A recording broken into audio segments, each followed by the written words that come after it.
जनाबे चेयरमैन, हमारा मुल्क हमारा घर है, इसके मालिक अवाम है, अवाम के नुमाइंदा आप हैं।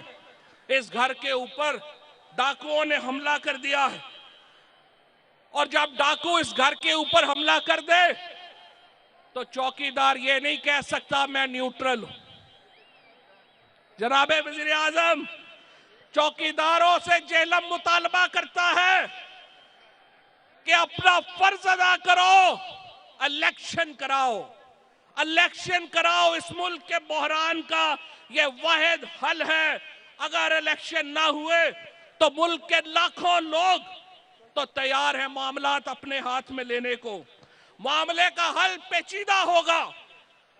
बेहतर है अवाम के सो मोटो लेने से पहले वो सो मोटो ले जिनका आइन के तहत फर्ज है सो मोटो लेना। अवाम ने अवाम की क़यादत में, अवाम इमरान खान की क़यादत में सरबकफ है। इस्लामाबाद के तख्त का फैसला पाकिस्तान के अवाम करेंगे। किसी इंपोर्टेड हुकूमत को हम नहीं मानते।